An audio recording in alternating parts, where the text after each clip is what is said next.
গভীর রাত্রে মানুষ সব ঘুমায় যায়, গর্ভবতী মা ঘুমাতে পারে না, সন্তান পেটের ভিতরে হাঁটু দিয়া গুতা মেরেছে, পা দিয়া লাথি মেরেছে। মা চরম শীতের রাত্রে, প্রচন্ড শীতের রাতে গায়ের লেপটা সরায় দিয়া মা একবার দাঁড়ায় আর একবার বসে, একবার দেওয়ালের সাথে হেলান দিয়া দাঁড়ায়, কষ্ট করে রাতটারে কাটায় দেয়। আবার সারাদিন সংসারের জন্য কাজ করেছেন, রান্না বান্না করেছেন মা, সকলকে খাওয়াইয়া মা শেষের দিকে খেতে গেছেন। যখন নিজে খেতে গেলেন, খাবারের ক্ষুধা নিয়ে, পেট ক্ষুধা নিয়ে খেতে বসেছেন, পেটের ভিতরে সন্তান লাথি মেরেছে, পেটের মধ্যে ঘুষা মেরেছে, হাঁটু দিয়া গুতা মেরেছে। ভরা পেটে, পেটের ভিতরে সন্তান গুতা মারলো হাঁটু দিয়া, মাথা দিয়া। মা ক্ষুধা রয়েছে, পেটে খেতে পারলেন না, বেদনা শুরু হয়েছে। খাবারের থালাটা ঠেলে দিয়ে মা দাঁড়ালেন, বসলেন, চোখের পানি ফেললেন। এভাবে করে মা একটা দুইটা দিন নয়, 10টি মাস পর্যন্ত সন্তানটাকে পেটের মধ্যে নিয়ে, একটা জীবিত মানুষ আর একটা জীবিত সন্তান পেটের মধ্যে নিয়ে নড়াচড়া করছেন, চলাফেরা করছেন। কিতাবের মধ্যে এসেছে, রাতের বেলায় মা যে ঘুমাতে পারেন না সন্তানের নড়াচড়ার কারণে, রাতভর ইবাদত করলে যত সওয়াব পাওয়া যেত, আল্লাহ ওই সওয়াব মায়ের আমলনামায় লিখে দেন। সন্তান পেটে থাকার কারণে খেতে পারে না, পেট ভরে ক্ষুধায় কষ্ট পায় মা। এই জন্যে 10 মাস ধরে রোজা রাখলে যে সওয়াব হতো, আল্লাহ রাব্বুল আলামিন মায়ের আমলনামায় রোজার সওয়াব লিখে দেন। 10 মাস পুরে গেল, সন্তান ডেলিভারির সময় চলে এলো। মায়ের মন বিমর্ষ, সন্তান ডেলিভারি হবে, না জানি মরে যাই নাকি, না জানি অপারেশন লাগে নাকি, কি অবস্থা হবে। মা খেতে পারে না, মুখটা শুকায়া যায়। ডেলিভারির সময় যখন আসে, মা বাবার কাছ থেকে বিদায় নিয়ে যায়, স্বামীকে একান্তে গোপনে ডেকে নিয়ে বলে, প্রাণের স্বামী, দীর্ঘদিন একসঙ্গে ঘর কন্যা করেছি, অপরাধ হয়ে যেতে পারে, আমারে মাফ করে দিও। আমার মনে হয় এবার আমি আর বাঁচবো না। সংসার থাকলো, চাবি থাকলো, সব বুঝে নাও, আমারে মাফ করে দিও। মা চলে গেল সতিকা গৃহে, ক্লিনিকে চলে গেল, অপারেশন থিয়েটারে চলে গেল, অথবা ডেলিভারির জায়গায় চলে গেল। ডেলিভারির পেইন শুরু হয়ে গেল, বেদনা শুরু হয়ে গেল। এক একটা বেদনা যেন মায়ের এক একটা মৃত্যু যন্ত্রণা শুরু হয়ে যায়। এমন যন্ত্রণা, প্রসব বেদনা দুনিয়ার ভুক্তভোগী মা ছাড়া আর কেউ জানে না। এই চরম বেদনার ভেতর দিয়ে, চরম কষ্টের ভিতরে মা যখন একটা বাচ্চা প্রসব করলো, জিহাদের ময়দানের মতো মা রক্তাক্ত হয়ে গেলেন, সন্তান দুনিয়া এলো। মা তখন অস্থির থাকেন। এত বড় বিরাট কষ্টের ভিতরে আল্লাহ রাব্বুল আলামিন বলেন, সন্তান যখন ডেলিভারি হয়ে গেল, মায়ের মনের ভিতরে আমি তখন এই ফিলিংস, এই টেন্ডেন্সি জাগ্রত করে দিই, দেখ কি হয়েছে। মা তখন দেখতে চায় কি হয়েছে। মায়ের সামনে যখন এত কষ্টে, হৃদয় বিঙ্গন, কলিজার 32টি নাড়ি ছেঁড়া যন্ত্রণা আর সন্তান যখন মায়ের চোখের সামনে আসে, আল্লাহ পাক বলেন, মা যখন তার ছেলের মুখের দিকে তাকায়, মেয়ের মুখের দিকে তাকায়, আল্লাহ বলেন 10 মাসের পেটে ধরা কষ্ট আর ডেলিভারির সব কষ্ট মায়ের মন থেকে মুছে ফেলে দেই। আল্লাহ রাব্বুল আলামিন বলেন, খবরদার দুনিয়ার মানুষ, এমন মায়ের সাথে নাফরমানি করবি না, এ মায়ের সাথে নাফরমানি করবি না, মাকে সম্মান করবি, মার কাছে দোয়া চাবি। দুনিয়ায় যদি সম্মান চাও, রিজেক্ট চাও, মায়ের পায়ে ধরে কাঁদো। মায়ের জাতি অনেক সম্মান তার। রাসূল করিম সাল্লাল্লাহু আলাইহি সাল্লামকে প্রশ্ন করা হয়েছে, হুজুর খেদমত করবো কার? হুজুর কয় মায়ের। তারপরে কার? হুজুর কয় মায়ের। তারপরে কার? হুজুর বলেন মায়ের। তারপরে কার? তোমার কি চাই?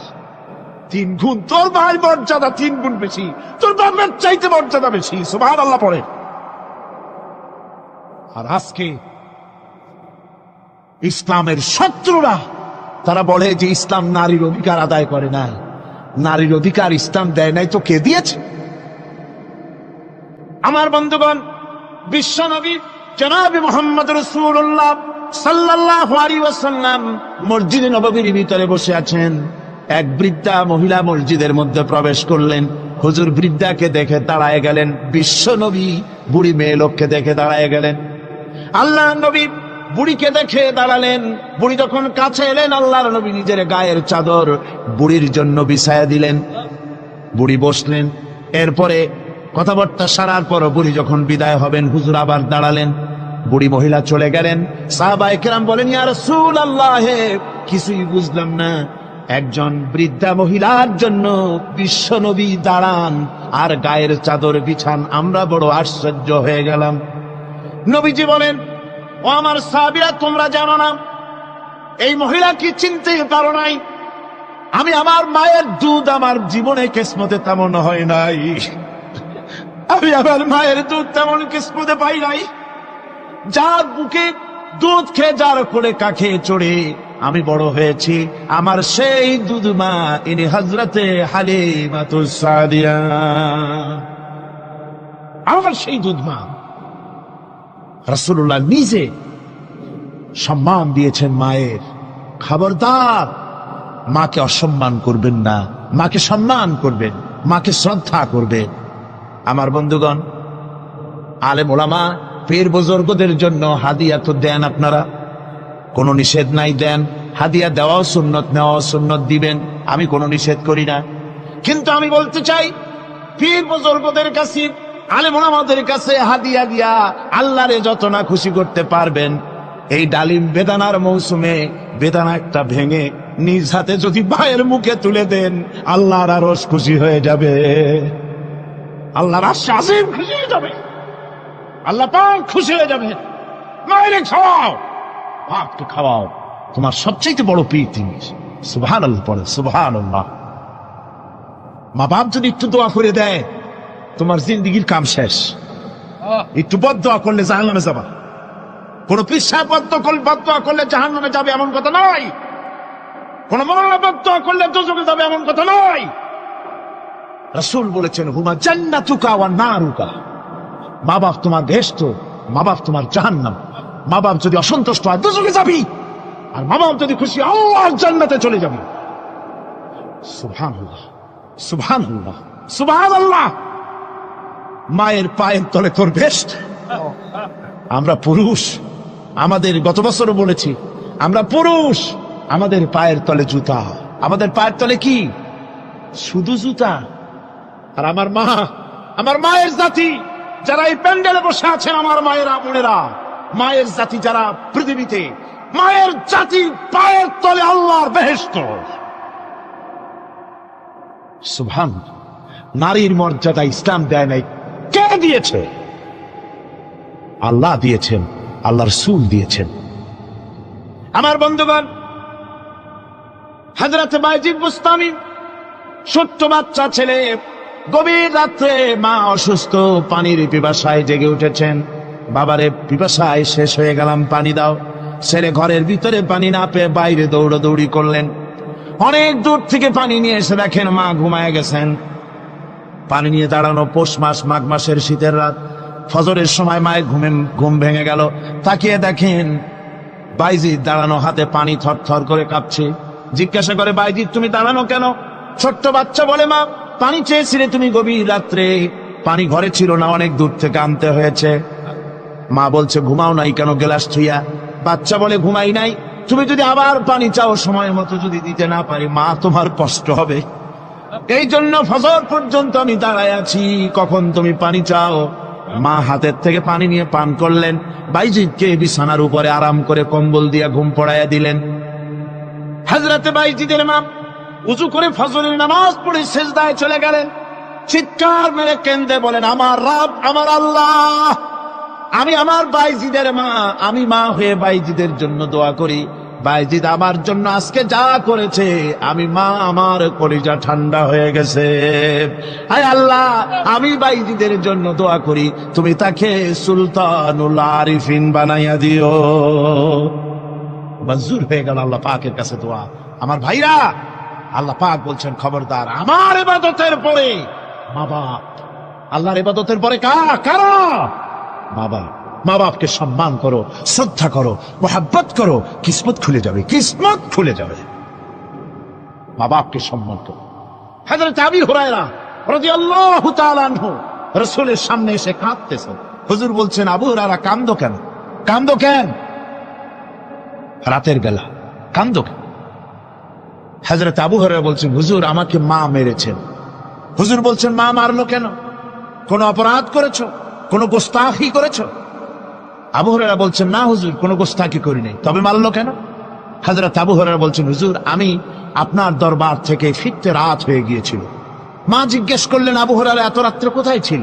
বললাম, আমি ছিলাম যে কদম চুমতে পারলে দুনিয়া ধন্য হয়, সেই দরবারে নববীর কদম মুবারক থেকে আসতে আমার দেরি হয়েছে। আমার মা মুশরিকা, আপনার নাম শুনে তার গায়ে আগুন জ্বলে উঠলো, আমাকে ধরে মারা আরম্ভ করলো।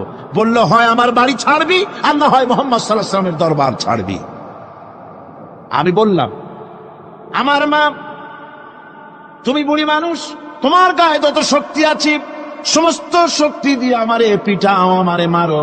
মারতে মারতে আমাকে বাড়ি থেকে তুমি বের করে দাও।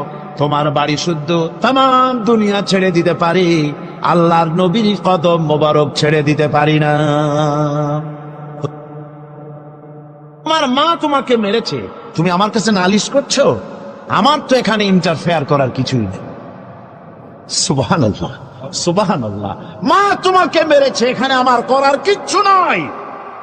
বিশ্বনবী বলছেন, এত বড় পাওয়ারফুল নবী, লেজিসলেটিভ পাওয়ার, সারে আল্লাহ তাকে বানিয়েছেন শরীয়ত প্রণেতা। কোরআন শরীফ, কোরআন শরীফই শুধু হালাল ও হারামের, হালাল এবং হারামের, বৈধ এবং অবৈধের সীমারেখা শুধু কোরআনই ঠিক করেনি, রাসূলের জন্য আল্লাহ ছেড়ে দিয়েছেন। আল্লাহ রাসূলও হারাম, হালাল এবং হারামের বৈধ, বৈধতা অবৈধতার সীমারেখা নির্ধারণ করেছেন। এত বড় ক্ষমতা তার, এত বড় পাওয়ারফুল বিশ্বনবী, তিনি বলছেন মা মেরেছে, আমার করার কিছু নাই। চিন্তা করেন কত বড় কথা, এ কথার লোড কত। হযরত আবু হুরায়রা বলেন, ইয়া রাসূলুল্লাহ, মা মাকে মেরেছেন, আমি আল্লাহর নবীর কাছে মায়ের বিরুদ্ধে নালিশ করতে আসি নাই। বললেন, কেন এসেছো? হযরত আবু হুরায়রা বলেন, হুজুর এসেছি একটা কারণে। আমি জানি আল্লাহ নবী যদি আল্লাহর দরবারে হাত উঠায়া কোনো জিনিস বলে, আল্লাহ রাব্বুল আলামিন সঙ্গে সঙ্গে মঞ্জুর করে নেন। হুজুর আমি এসেছি, মেহেরবানি করে দোয়া করুন আমার মাকে যেন আল্লাহ হেদায়েত নসিব করে দেন। আল্লাহ নবী হাত উঁচু করে বললেন, আল্লাহুম্মা হিদি উম্মা আবি হুরায়রা, আয় আল্লাহ আমি দোয়া করি আবু হুরায়রার মাকে তুমি হেদায়েত নসিব করে দাও। রাসূলুল্লাহ দোয়া করছেন আর আবু হুরায়রা সমানে দৌড়াচ্ছেন। তিনি দৌড়াচ্ছেন, পিছন থেকে কয়েকজনে আবু হুরায়রার জামা টেনে ধরেছে, দৌড়ো। তাদের জানা আবু হুরায়রা খুব ভদ্রলোক মানুষ, কোন ঝড় ঝামেলার মধ্যে থাকে না, রাগ সাগ করে না, চিৎকার মারে না, দৌড় মারে না, এত ভদ্র শরীর, দৌড়ায় কেন? না জানি কোন বিপদ বুঝি ঘটে গেছে। পিছন থেকে জামা টেনে ধরে বলে, দৌড়াও কেন? হযরত আবু হুরায়রা জামা সাহাবীর হাত থেকে ছিনায় নিয়ে বলেন, জামা ছেড়ে দাও, আমাকে দৌড়াতে দাও।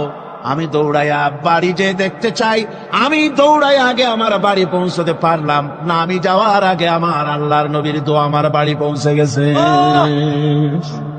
আমি এইটা দেখতে চাই। হযরত আবু হুরায়রা বাড়িতে গিয়ে দরজা নক করলেন, ভেতর থেকে আওয়াজ এলো, কে? হযরত আবু হুরায়রা বলেন, মা আমি তোমার আবু হুরায়রা ফিরে এসেছি। মা বলছেন, বাবা অপেক্ষা করো, দরজা খুলতেছি। হযরত আবু হুরায়রা বলেন, মায়ের গলার আওয়াজের ভিতরে শিরকিয়াতের কর্কশতা পেলাম না, মায়ের গলার আওয়াজের ভিতরে তাওহীদের গন্ধ পেলাম। আমার মনে হলো নবীজির নিক্ষিপ্ত তীর তার নিশানায় পৌঁছে গেছে। কিছুক্ষণ পর মা আমার বেরিয়ে এলেন, মাথা থেকে চুলের থেকে বুড়ি মানুষ, সাদা চুলের ভিতর থেকে পানি পড়তেছে, মা বলল, বাবারে তোমারে মারার পর আমি বড় অনুতপ্ত হয়েছি, অনুশোচনা করেছি, আমি গোসল করেছি, মনে মনে ভাবলাম আমার ছেলে তো কোনো খারাপ জায়গায় যায় নাই, কেন তারে মারলাম, আমি বড় লজ্জায় পড়েছি তোমারে মেরে। ও আমার আবু হুরায়রা, আমি গোসল করেছি, পবিত্র হয়ে গেছি, জলদি করে আমাকে নিয়ে চলো বিশ্ব নবী জনাবে মুহাম্মদুর রাসূলুল্লাহর দরবারে। হযরত আবু হুরায়রার মা ঘোষণা করলেন, আশহাদু আল্লা ইলাহা ইল্লাল্লাহু ওয়াহদাহু লা শারীকা লাহু ওয়া আশহাদু আন্না মুহাম্মাদান আবদুহু ওয়া রাসূলুহু। আমার ভাইরা, মা বাপ সবচেয়ে সম্মানের জিনিস। আল্লাহর ইবাদতের পরই মা বাপের খেদমত করতে হবে। আল্লাহ পাক বলছেন, বান্দারে দেখ, মায়ের পেট থেকে আনলাম, মায়ের বুকের মধ্যে মহব্বত পয়দা করলাম, এত মহব্বত দিলাম তোর উপরে, যে কোনো বিদেশে যান, যেখানে যান, বাড়িতে ফিরলে পরে সকলে, ছেলে মেয়ে ভাই বোন সবাই দেখবে সুটকেসে আমার জন্য আনছে কি, সবাই চিন্তা করবে আমার জন্য কি এনেছে। একমাত্র মা সন্তানের মুখের দিকে তাকাবে, কখন খাইছে সে। সুবহানাল্লাহ, সুবহানাল্লাহ, আমার বাসার মুখখানা শুকনা, তুই বুঝি আজকে কিছু খাইস নাই। বিদেশে যেসব সন্তান থাকে, মা টাটা কবুতরের মতো ছটফট করে। আমার ছোটবেলার কথা আমি দেখেছি, শর্ষিনা মাদ্রাসা পড়তাম, আব্বা টাকা দিতেন মাদ্রাসায় যাওয়ার সময়, আবার মা আবার মুরগির ডিম বিক্রি করা, বিভিন্ন জিনিস বিক্রি করা বা বাজার করা পয়সা, উদ্বৃত্ত কিছু পয়সা আব্বার অজান্তে আমার হাতের মুঠার মধ্যে দিয়ে দিতেন। যখন মাদ্রাসার দিকে রওনা হয়েছি, পর্দার আড়াল থেকে, দরজা থেকে দেখতাম, যতক্ষণ তাকায় দেখতেছি চোখ থেকে পানি দল করে পড়তেছে। সুবহানাল্লাহ, মা কি জিনিস! আল্লাহ আল্লাহ আল্লাহ। হযরতে মাহবুব রব্বানী কুতুবে সুবহানী শেখ মহিউদ্দিন আব্দুল কাদের জিলানী রাহমাতুল্লাহ আলাইহি, তিনি বলেছেন, মুনাজাত করতে গিয়ে আবেগে বলেছেন, রব্বুল আলামিন, তুমি যদি দয়া করে আমাকে জান্নাত দাও, আর তোমাকে যদি আমি না পাই, তুমি যদি আমার সঙ্গে দেখা না করো, আমারে যদি কথা না বলো, তাহলে এই জান্নাত আমার কোনো লাভ নাই। আর আমাকে যদি জাহান্নামও দিয়ে দাও, আর মাঝে মধ্যে তুমি যদি জিজ্ঞাসা করো মহিউদ্দিন কেমন আছো, তাহলে এই জাহান্নাম আমার জন্য বেহেশত হয়ে যাবে। আয় আল্লাহ, আমি শুধু তোমারই চাই, শুধু তোমারে দেখতে চাই। হুজুর একজন বুড়া লোককে বলছিলেন, মিয়া তুমি তো বেহেশতে যাবে না, তুমি তো বুড়া মানুষ, তুমি তো বেহেশতে যাইতে পারবে না। লোকটা কান দিয়ে অস্থির হয়ে গেছে। রাসূল বলছেন যে বেহেশতে বুড়া মানুষ যাবে না, তাহলে তো আমার উপায় নাই। হুজুর বলছেন, না, তুমি তখন বেহেশতে যাবে, তুমি যুবক হয়ে যাবে। সুবহানাল্লাহ ওয়া বিহামদিহি। একজন কালো মানুষ হুজুর বলছেন যে কালো মানুষ বেহেশতে যাবে না, সে তো একদম কান্দা হয়রান। হুজুর বলছেন, দেখো, তুমি যখন বেহেশতে যাবে, তুমি কালো থাকবে না, তুমি সুন্দর সুশ্রী হয়ে যাবে। সুবহানাল্লাহ ওয়া বিহামদিহি। একজন বলছিল, জান্নাতে যাইয়া যা চাইবো তাই যদি পাই তাহলে তো খুব ভালো কথা। কয় যে হুজুর, আমার তো হোক্কা খাওয়ার দারুণ অভ্যাস, তা বেহেশতের মধ্যে হোক্কা পাবো? বুজুর্গ ব্যক্তি বলছেন, আল্লাহর বান্দা, বেহেশতে যাইয়া যদি তুমি হোক্কা খাইতে চাও, তো আল্লাহ তোমার হোক্কা দিবেন, কিন্তু আল্লাহর কসম করে বলতে পারি, বেহেশতে যাইয়া এমন পচা জিনিস খাওয়ার তোমার ইচ্ছে জাগবে না। এত ভালো জিনিস থুইয়া এই পচা জিনিস খাওয়ার ইচ্ছা তোমার জাগবে না মনের ভিতরে। আমি দৃষ্টান্ত দিতে গিয়া বলি, অনেকদিন বন্ধুর সঙ্গে দেখা হয় নাই, বহু বছর পর হঠাৎ করে এক বন্ধু আর এক বন্ধুর বাড়িতে এসেছে, যে বলছে, ভাই যদিও বহু বছর পর এসেছি, কিন্তু আমার হাতে সময় নাই, আজ আমি বেশ সময় তোমার বাড়িতে থাকবো না। ওই বাড়িওয়ালা বন্ধু বলে, বন্ধু যতই ব্যস্ততা তুমি দেখাও না কেন, আজকে যখন তোমার একবার পাইছি, আমি তোমাকে ছাড়বো না। এই হলো একটা ছাড়বো না। আর ঢাকা হাইকোর্টের সামনে থেকে মকিম গাজী পালায় গেছে, ডাকাত। পুলিশ খুঁজতে খুঁজতে হয়রান হইয়া এই ডাকাতটারে যদি পাওয়া যায়, আর ওই ডাকাত যদি বলে, স্যার আপনি আমার ধর্মের ভাই, আপনি আমার বাপ, আপনি মেহেরবানি করে আমাকে ছেড়ে দেন, পুলিশ বলবে, বেটা গোটা পুলিশ বাহিনী তোর জন্য হয়রান, তোরে যখন একবার পাইছি তোরে আর ছাড়বো না। তাহলে বন্ধুর ছাড়বো না আর পুলিশের ছাড়বো না এক জিনিস না। জাহান্নামীদেরকে ধাক্কা মারতে মারতে জাহান্নামের দিকে নিয়ে যাবে, জাহান্নামের দিকে যেতে চাইবে না, তাই ধাক্কা মারা লাগবে। আর বেহেশতীদের ধাক্কা মারা লাগবে কেন? বেহেশতীরা যখন জান্নাতের দিকে যেতে থাকবে, ওদের জন্য লাল কার্পেট সম্বর্ধনা দেওয়া হবে। দুনিয়ার পচা লাল কার্পেট না, এত সুন্দর করে সাজানো থাকবে। এক একটা মঞ্জিলে যখন যাবে, জান্নাতীদের জন্য সাজানো মঞ্জিল দেখে তারা মনে করবে এইটাই বুঝি বেহেশত। ঘটি বাটি লোটা যা আছে তাই নিয়ে ওইখানে বসে পড়বে। ফেরেশতারা কবে যে আল্লাহর বান্দা তুমি এখানে বসছো কেন, এটা তো বেহেশত না। কয় এক থেকেও ভালো আছে নাকি? কয় আছে না, ওঠো আরে মিয়া উঠো। এইভাবে করে ধাক্কা মারবে, ওঠো সামনে যাও। আবার যখন সামনে যাবে, সেখানে এর থেকে আরো সুন্দর পরিবেশ দেখে ওইখানে আবার বসে পড়বে, মনে করবে এইটা বুঝি বেহেশত। বলা হয় ফেরেশতারা বলবে আল্লাহর বান্দা এটা জান্নাত না, এর থেকেও ভালো জায়গা, সুন্দর জায়গা আছে। এইভাবে ধাক্কা মারতে মারতে তাদেরকে জান্নাতের কাছে নিয়ে যাওয়া হবে। হাত্তা ইযা জাউহা ওয়া ফুতিহাত আবওয়াবুহা وقال لهم خزنتها سلام عليكم طبتم فادخلوها خالدين।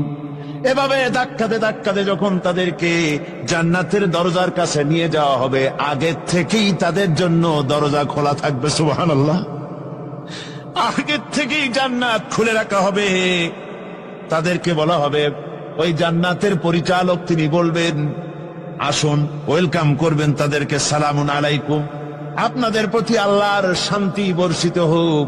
বড় ভালোভাবে জীবনযাপন করেছিলেন দুনিয়ায়, আল্লাহর হুকুম মেনে চলেছিলেন, আল্লাহর হুকুম পালন করেছিলেন। দুনিয়ার বুকে বড় অশান্তি, মানুষের নির্যাতন, মানুষের বদনামি, জেল জরিমানা, রাত জেগে তাহাজ্জুদের নামাজ পড়া, যাদের ময়দানে কষ্ট করে রক্ত দেওয়া, শহীদ হওয়া, কত কষ্ট করে আল্লাহর দ্বীন জমিনে কায়েমের চেষ্টা করেছেন, নিজের জীবনকে ভালো রেখেছেন, পবিত্র রেখেছেন। আজকে আপনার জন্য এই জান্নাত, ফাদখুলুহা খালিদিন, জান্নাতে প্রবেশ করুন এবং চিরকাল এই জান্নাতের ভিতরে থাকুন। আল্লাহ রাব্বুল আলামিন ওই জান্নাতের সবকিছু দান করে দেবেন তাদেরকে, বেহেশতের মধ্যে তারা পৌঁছে যাবে। আর এই বেহেশতে পৌঁছে যাওয়ার আগে আরেকটি ঘটনা ঘটবে, সেটা হচ্ছে আল্লাহর নবী তিনি কাঁদতে থাকবেন। আল্লাহ রাব্বুল আলামিন বলবেন, নবী আপনি কাঁদেন কেন? আজকে তো আপনার কাঁদার দিন না, কেন কাঁদেন? মাকামে মাহমুদ দিয়েছি, আপনাকে কাউসার দান করেছি, কেন কাঁদেন? নবীজি বলবেন, রব্বুল আলামিন আমি দেখতে পাচ্ছি মাঝে মাঝে ফেরেশতারা আমার উম্মত গুলিকে জাহান্নামের দিকে নিয়ে যাচ্ছে। আল্লাহ রাব্বুল আলামিন বলবেন, ও আমার নবী, ও আমার হাবিব, জান্নাতি উম্মত গুলি আর যদি আপনি বাছাই করে নেন। হযরত আয়েশা রাদিয়াল্লাহু তাআলা আনহা বলেছেন, একথা শোনার পরে আমি প্রশ্ন করলাম, ইয়া রাসূলুল্লাহ, ওই পরকালে কিয়ামতের ময়দানে অসংখ্য নবীদের অসংখ্য উম্মতের মধ্য থেকে আপনার জান্নাতি উম্মত আপনি কি করে বেছে নেবেন? হুজুর বলেন, আয়েশা, যদি কোন ঘোড়ার কপাল যদি থাকে সাদা, আর সাদা কপালওয়ালা ঘোড়াটা যদি অনেকগুলি ঘোড়ার মধ্যে হারিয়ে যায়, তাহলে সাদা কপালওয়ালা ঘোড়াটারে কি তার মালিক খুঁজে পাবে নাকি? হযরত আয়েশা বলেন, হুজুর অনায়াসে পাবে।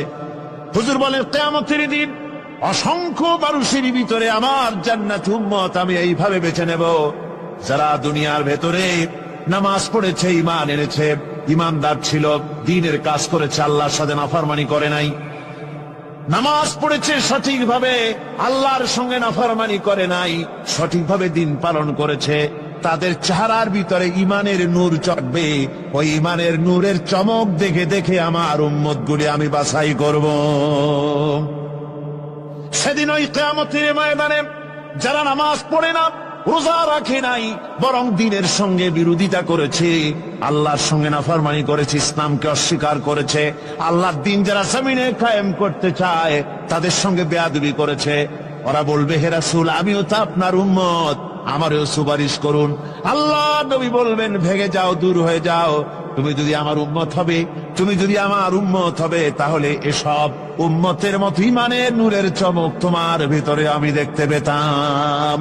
ওই হাসরের ময়দানে আল্লাহ নবী যদি বলেন, তুমি আমার উম্মত নও, ভেগে যাও, এর থেকে অসহায়, এর থেকে এতিম অবস্থার মানুষের জন্য কিছু হতে পারে না। আল্লাহ এই দুরবস্থা থেকে আমাদেরকে যেন হেফাজত করেন। আল্লাহ রব্বুল আলামিন যেন আমাদেরকে নবীর সুপারিশ কিয়ামতের দিন আমাদের জন্য নসিব করে দেন। জোরে বলেন আমিন। আল্লাহ পাক জিজ্ঞেস করবেন, ও আমার বান্দারা, ও আমার জান্নাতি বান্দারা, আমি তোমাদেরকে যে সব ওয়াদা করেছিলাম সে ওয়াদা মতো সব পাইছো কিনা? আমি ওয়াদা করেছিলাম আমার জন্য রাত জেগে যদি তাহাজ্জুদের নামাজ পড়ো, নামাজ, রোজা, হজ, যাকাত যদি করো, আমার দিন কায়েমের জন্য যদি আন্দোলন করো, রক্ত যাও, আমার জন্য যদি কষ্ট করো, শহীদ হও, তাহলে আমি তোমাদেরকে জান্নাত দেব। যত ওয়াদা করছিলাম তা পেয়েছো কিনা? জান্নাতীরা বলবে, ক্বালু নাআম, সব পেয়েছি, সব নিয়ামত পেয়েছি। আল্লাহ বলেন, সব পাও নাই, ওয়ালাদাইনা মাজিদ, আমার কাছে আরো বেশি আছে, আমার কাছে আরো বেশি আছে, সব পাও নাই। জান্নাতীরা বসে থাকবেন, বুঝতে পারবেন না, এত নিয়ামত পেয়েছি, আল্লাহর কাছে আরো আছে। আল্লাহর নবী তখন মুখ খুলবেন, নবীজি বলবেন, রব্বুল আলামিন, জান্নাতীরা বলতে সাহস পেতেছে না, সব পেয়েছি ঠিকই, কিন্তু যার জন্য গভীর রাতের আরামের ঘুমকে হারাম করে তাহাজ্জুদের নামাজ পড়েছে, যার জন্য স্ত্রী পুত্র পরিজনের মায়া পরিত্যাগ করে জিহাদের ময়দানে শহীদ হয়েছে, যার জন্য জেল খাটলো, জরিমানা দিল, যার জন্য নির্যাতিত হলো, সে আল্লাহ রব্বুল আলামিনকে তারা এখনো দেখে নাই। আল্লাহ রব্বুল আলামিন বলবেন, আমি আমার বান্দার সে আরজ পুরা, সে আরজি পুরা করব। আল্লাহ রব্বুল আলামিন তার সামনের থেকে সমস্ত নূরের পর্দাগুলি সরে যাবে। রব্বুল আলামিন তার বান্দার দিকে, বান্দার সামনে জালুয়া আফরোজ হবেন। আল্লাহ পাক কোরআনে কারীমের ভিতরে বলছেন, উজুহু ইয়াওমাইদিন নাযিরা ইলা রাব্বিহা নাযিরা।